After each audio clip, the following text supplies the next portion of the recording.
السلام علیکم ورحمۃ اللہ وبرکاتہ۔ میرا نام عثمان جاوید مرزا ہے اور آپ دیکھ رہے ہیں میرا یوٹیوب چینل۔ پاکستان کی تاریخ کی سب سے بڑی خبر، پاکستان کی ہسٹری کی سب سے بڑی خبر لے کر حاضر ہوا ہوں میں آپ لوگوں کے سامنے۔ پاکستان اس ٹائم دیوالیہ ہونے کے قریب تھا۔ پاکستان میں دیوالیہ ہونے والے سارے سمٹمز ظاہر ہو چکے ہوئے تھے۔ اس کے بعد نون لیگ کی گورنمنٹ آئی پاکستان کو دیوالیہ ہونے سے بچانے کے لیے۔ وزارت خزانہ کا منصب جو ہے وہ دیا گیا مفتیٰ اسماعیل صاحب کو، لیکن وہ مہنگائی کی یہ ریشو بنا کر چلتے بنے۔ انہوں نے اپنا استعفیٰ اپنے جو قائد ہیں نواز شریف صاحب انہیں پیش کر دیا۔ اس منصب کے قابل جو ان کے قریبی ساتھی تھے نواز شریف صاحب کے، اسحاق ڈار صاحب، انہیں سمجھا گیا اور اسحاق ڈار صاحب کو اسپیشلی انگلینڈ سے پاکستان ایئر فورس کے طیارے میں پاکستان لایا گیا پاکستان کی اکانومی کو سنبھالنے کے لیے، کیونکہ پاکستان کی اکانومی، پاکستان دیوالیہ ہونے کے قریب تھا، اکانومی کا بیڑا غرق ہو چکا ہوا تھا۔ جو انٹرنیشنل انویسٹر ہیں انہوں نے اپنا پیسہ پاکستان سے نکالنا شروع کر دیا ہوا تھا، وہ پاکستان کی اس گورنمنٹ کے اوپر ٹرسٹ نہیں کر پا رہے تھے۔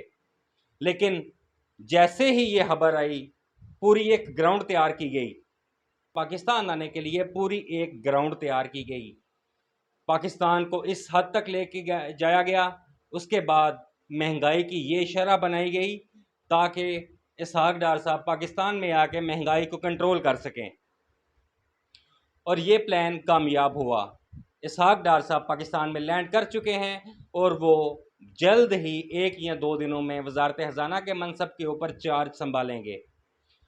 اس خبر کے ساتھ ہی ڈالر سر کے بل، منہ کے بل زمین کے اوپر گر پڑا۔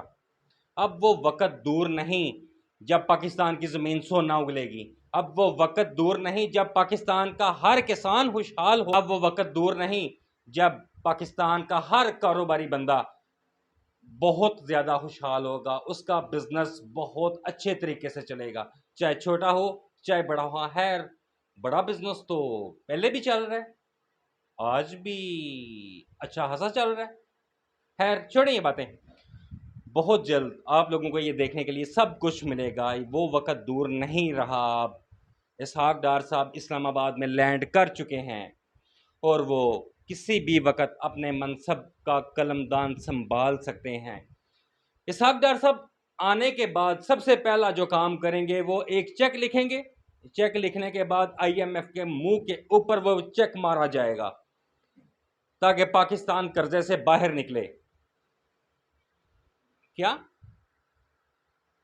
او نہیں، بغدے اور چھریاں کا ریٹ بڑھ گیا؟ یہ کہاں سے خبر آئی؟ ایکچولی میرے جو پیچھے سے آوازیں آ رہی ہیں وہ آ رہی ہیں کہ پاکستان میں بغدے اور چھریوں کا جو ریٹ ہے وہ بھی بڑھ گیا۔ اب اس کا تعلق نہیں مجھے سمجھ آ رہا کہ یہ اسحاق ڈار صاحب کے پاکستان آنے کے ساتھ چھریاں اور بغدے کا ریٹ کیوں بڑھا۔ خیر، اگر آپ لوگوں کو سمجھ آئے تو مجھے کمنٹ میں لازمی بتائیے گا۔ اب اس جو سٹوری ہے اس کی دوسری سائڈ پہ آتے ہیں۔ انگلینڈ کو اس ٹائم 2 بہت بڑے جھٹکے لگے۔ پہلے تو کوئین الزبتھ II اپنے خالق حقیقی سے جا ملی، فوت ہو گئی، اس کی ڈیتھ ہو گئی، بہت بڑا جھٹکا انگلینڈ کو لگا۔ اب جو دوسرا بڑا جھٹکا انگلینڈ کو لگا ہے وہ اسحاق ڈار صاحب کے انگلینڈ سے پاکستان آنے کے اوپر لگا ہے۔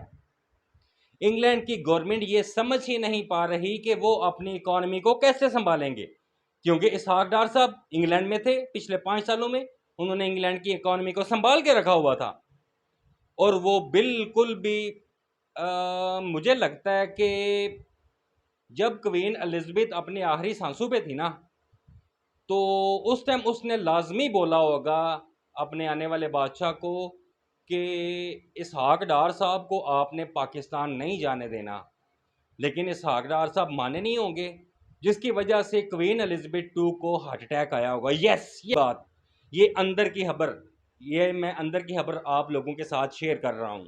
دیکھیں اس ٹائم انگلینڈ کس سوگ جیسے ماحول سے گزر رہا ہے، اور اس کی ایک مثال میں چھوٹی سی آپ کو دیتا ہوں۔ تھوڑے دن پہلے 2 یا 3 دن پہلے کی بات ہے، کہ جو ہماری انفارمیشن منسٹر ہیں مریم اورنگزیب صاحبہ، مریم اورنگزیب صاحبہ جب انگلینڈ میں واک کر رہی تھیں تو وہاں پر کچھ پاکستانی اکٹھے ہو گئے جو انگلینڈ میں کام کر رہے تھے یا اسٹڈی کی بیس پہ تھے یا فیملیز کے ساتھ تھے، وہ اکٹھے ہو گئے، انہوں نے ہوڈنگ شروع کر دی اور بدتمیزی شروع کر دی مریم اورنگزیب صاحبہ کے ساتھ۔ اب دیکھیں میڈیا پہ آپ لوگوں کو جو کچھ دکھایا جا رہا ہے وہ جھوٹ ہے، اصل میں ان لوگوں کو اس چیز کا غصہ تھا کہ وہ لوگ انگلینڈ میں سیٹل ہیں اور یہ اسحاق ڈار صاحب کو لینے کے لیے انگلینڈ سے آگے ہوئے ہیں۔ اگر اسحاق ڈار صاحب انگلینڈ سے واپس پاکستان چلے گئے، انگلینڈ کا تو بیڑا غرق ہو جائے گا، اس کی تو جی ڈی پی گر جائے گی۔ اس بات کا غصہ ان لوگوں کے اندر بھرا ہوا تھا اور اس بات کا غصہ انہوں نے مریم اورنگزیب کے اوپر نکالا، جو کہ بہت غلط چیز تھی۔ اس طریقے سے کسی عورت ذات کے اوپر غصہ نہیں نکالنا چاہیے اور جس طرح کی ہوٹنگ ہوئی وہ نہیں ہونی چاہیے۔ لیکن ہم ایکچولی جہاں بھی جاتے ہیں نا، ہم پاکستانی ہیں، چاہے پاکستان میں رہیں چاہے پاکستان سے باہر رہیں، ہم پاکستانی ہیں۔ چاہے ہمارے پاسپورٹ چینج ہو جائے، ہم کسی اور ملک کی نیشنلٹی لے لیں، ہم پاکستانی ہیں، ہم پاکستانی۔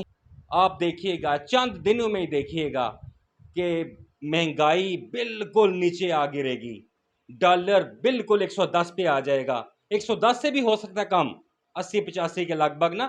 جو ہمارے جیو نیوز کے اینکرز یا جیو نیوز کے ماہر معاشیات جو بتا رہے ہیں، ویسے تو انہوں نے وربلی کچھ نہیں بولا، لیکن ان کے جو بولنے کا سٹائل ہے وہ کچھ ایسا ہی ہے کہ ڈالر بہت جلد نیچے آ گرے گا۔ اس کے بعد ہر بندے کے پاس جاب ہوگی، کوئی بھی بندہ بے روزگار نہیں رہے گا پاکستان کے اندر، اور ہر بندے کا کاروبار ہوگا اور ہر بندہ کاروبار بہت اچھے طریقے سے چلائے گا۔ جو عمران خان صاحب نے بولا تھا نا کہ آپ کو لیبر پاکستان میں نہیں ملے گی، آپ کو لیبر باہر سے امپورٹ کرنی پڑے گی، وہ عمران صاحب اپنے زمانے میں نہیں کر سکے، لیکن اسحاق ڈار صاحب کے پاکستان آنے کے اوپر آپ دیکھیے گا، آپ ضرور دیکھیے گا کہ لیبر ہم پاکستان کی بجائے باہر کے ملکوں سے امپورٹ کر رہے ہوں گے۔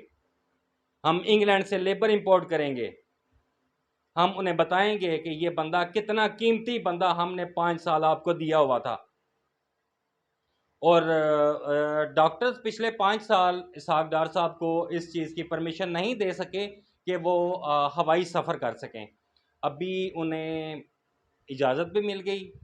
اور یہ قدرتی بات ہے کہ مطلب ہوتا ہے نا کہ ہر بندے کے ساتھ ایک معجزہ ہوتا ہے کہ پاکستان کی ایئر فورس کا طیارہ بھی ادھر ہی تھا جو چارٹرڈ تھا، جو شہباز شریف صاحب کے ساتھ گیا ہوا تھا، وہ بھی ادھر ہی تھا۔ جیسے ہی پرمیشن ملی تو ان کے اندر، اسحاق ڈار صاحب کے اندر پاکستان کا ایک جذبہ جو ہے وہ امنڈ آیا۔